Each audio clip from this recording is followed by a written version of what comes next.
A glimmer of light in this region's darkest hours. Judith Renan and her daughter Natalie are handed over to Red Cross officials in Gaza.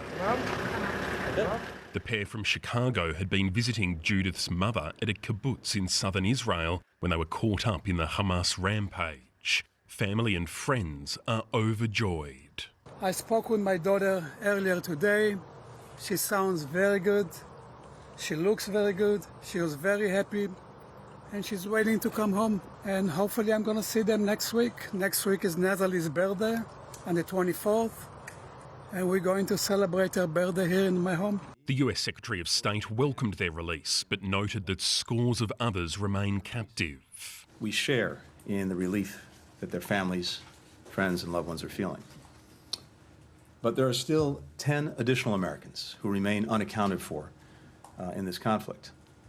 We know that some of them are being held hostage by Hamas, along with an estimated 200 other hostages held in Gaza. Hundreds of families are still waiting for news of their loved ones. The IDF says there are more than 20 children among the hostages taken by Hamas. They believe the majority of those being held are still alive. In Tel Aviv, a table for the weekly Shabbat meal was set for the missing. We're trying to send them all the blessing and the strength that they need. I hope they will hear us and feel us as we feel them every day. And we believe in them, that they are strong and they can make it. Western leaders have spoken in support of Israel's right to defend itself. But there is also mounting unease at the plight of civilians in Gaza. International efforts are focused on the Rafah crossing in the south of the Strip.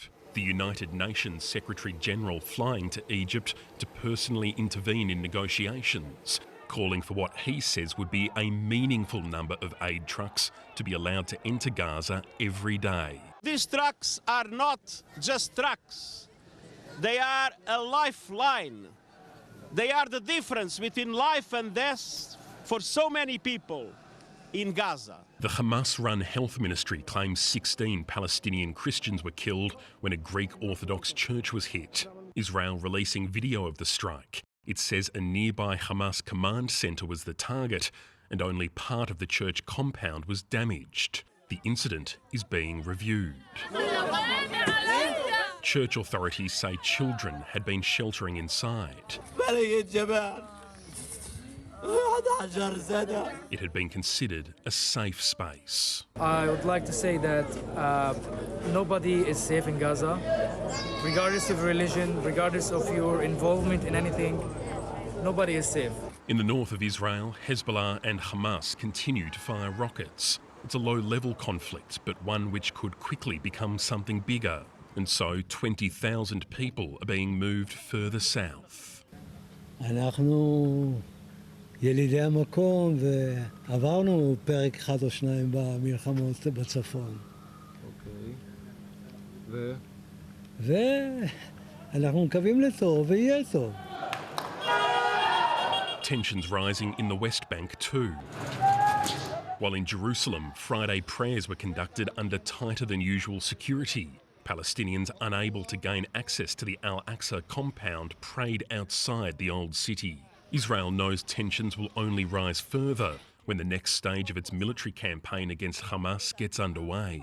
צה"ל ממשיך להיערך לשלב הבא של המלחמה, התמרון. הכוחות נמצאים בשטח, מתאמנים, מתארגנים, לומדים, מתחקרים, לומדים כבר את כל מה שקרה בלחימה עד כה ואת הלקחים שעליהם להפיק. מעבר לכך, אנחנו ממשיכים כל הזמן. As the IDF readies for a ground campaign in Gaza, many Israelis are still consumed with grief. It's only 2 weeks since Hamas militants launched their cross-border attack, murdering more than 1,400 people. תמיד האמנת בקסם, בטוב וביופי, גם בדברים הכי קטנים. At a cemetery outside Tel Aviv, family and friends of Galit Carbon, the only Australian killed in the October 7 massacre, said a final goodbye. I wish my mum would be remembered as a person full of light, full of love, peaceful. The 66-year-old was one of more than 100 members of her kibbutz who were killed. Her children hope that one day her body can be returned there. I think one of the weirdest things I don't know how else to define the situation, is that you start measuring your own personal loss and you say, well, at least it didn't happen this way, and at least it didn't happen that way.